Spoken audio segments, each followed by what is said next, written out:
तो खारा दर्स मकबूलियत के बाद अल्लामा साहब की मरकज़ी इमाम बारगाह लियाकताबाद की मजलिसों में ने गैर मामूली शोहरत हासिल की और यकीनन यहाँ वो मोमिनीन तशरीफ़ फरमा हैं जिन्होंने उस अहद में अल्लामा साहब की खिताबत को समाअत फरमाया है।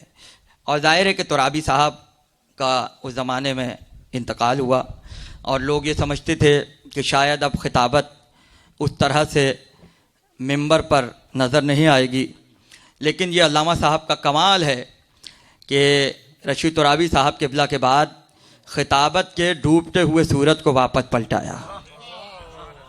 और जब पहले दिन नशा पार्क में आए 1975 में, तो अक्सर बयान करते थे कि जब पहली बार मिंबर पर नशा पार्क के तशरीफ़ फरमा हुए तो बिल्कुल ऐसा लग रहा था कि जैसे पुष्प पे किसी का हाथ हो और कोई कह रहा था बस जो आ रहा है बोलते चले जाओ। फिर कह रहा हूँ भेजे गए थे। और फिर जाहिर है जो एक एहसास खिताबत अल्लामा साहब की थी, उसके लिए यकीनन कई नशिस्तें चाहिए, कई सेमिनार चाहिए कि हम अल्लामा साहब की दुनियाए खिताबत को दरियाफ़्त कर सकें। इसलिए कि उनके गोशे इतने हैं कि जब नशा पार्क के मिंबर पर होते हैं तो अंदाज़ कुछ और होता है, जब रिजविया के मिंबर पर आते हैं अंदाज़ कुछ और होता है, जब मार्टन रोड में होते हैं अंदाज़ कुछ और होता है, जब फ़हम कुरान में आते हैं तो तफसीर अलग होती है, और जब रमज़ान में महफिल मुर्तज़ा में आते हैं तो तकरीर अलग होती है। और ये अंदाज़ सबसे पहले मुतारिफ़ उन्होंने कराया हज़रत अल्लामा रशीद तुराबी साहब क़िबला के बाद कि देखिए तफसीर और होती है, मजलिस और होती है। एक आयत तफसीर में होगी अंदाज़ कुछ और होगा, और वही मजलिस में आ जाएगी अंदाज़ कुछ और होगा। ये उनका कमाल है कि उन्होंने रमज़ान की तफसीर को लेक्चर के अंदाज में पेश किया और पूरी दुनिया ने देखा कि किसी जहत में अल्लामा साहब कम नहीं हैं। अगर शायरी में हैं तो शायरी की इतनी जहतें हैं कि उसको समझना आसान नहीं है। डॉक्टर शादाब एहसानी साहब तशरीफ़ फरमा हैं, इन्होंने एमफिल अल्लामा साहब की शायरी पे करा चुके हैं। तो अंदाज़ा होगा कि एक किताब काफ़ी नहीं होती।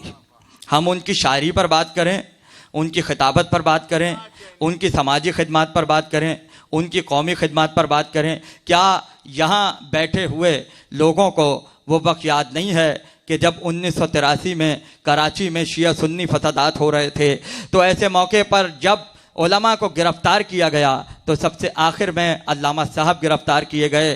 2.5 महीने उन्होंने घारों के रेस्ट हाउस में नज़रबंदी की ज़िंदगी में गुजारे। तो मुझे दुनिया ये बताए क्या ये कौम की खिदमत नहीं थी? कसर मुसैयब के बानी यहाँ तशरीफ़ फरमा है।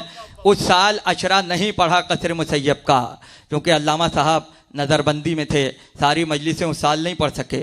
और इससे बड़ी कौमी खिदमत क्या होगी कि उन्होंने अपनी खिताबत में एक ऐसा लहजा अपनाया कि अज़ादारी समाज से इतनी जुड़ चुकी थी कि अल्लामा साहब की खिताबत भी मजहबी नहीं रही बल्कि समाजी होकर रह गई। जो हजरात नशा पार्क की मजलिसें गौर से सुनते रहे हैं वो इस बात को जानते हैं, और जो नहीं जानते वो उनके छपे हुए अशरों को पढ़ें तो उनकी इब्तिदाई मजलिसों की तमहीदों को आप गौर से पढ़िएगा तो अंदाज़ा होगा कि समाजी उन्वानात को किस तरह से उन्होंने पेश किया। और फिर जब 1994 में बाबुल इल्म में 6 मुहर्रम को मोमिनीन की दौरान मजलिस शहादतें हुई तो 7 मुहर्रम की तकरीर जलसे से तब्दील कर दी गई।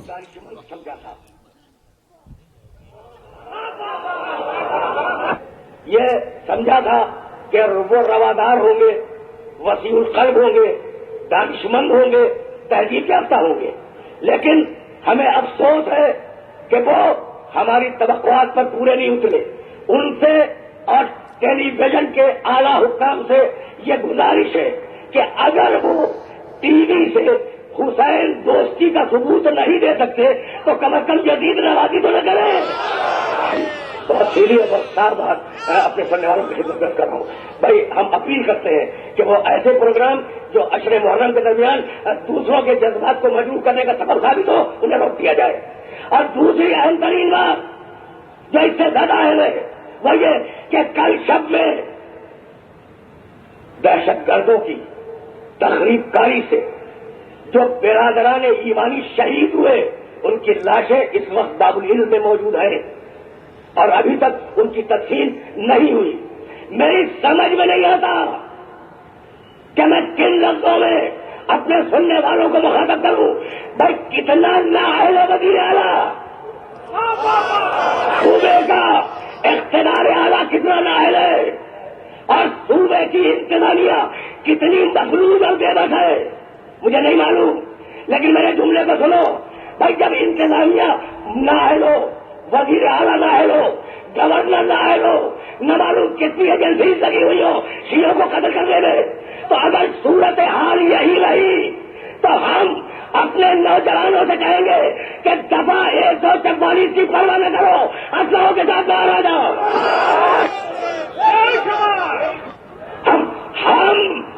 हम अपनी हिफाजत करना जानते हैं।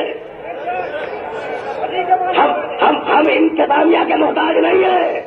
हम 70 पर्दों में बंद रहने वाले वज़ीर आला के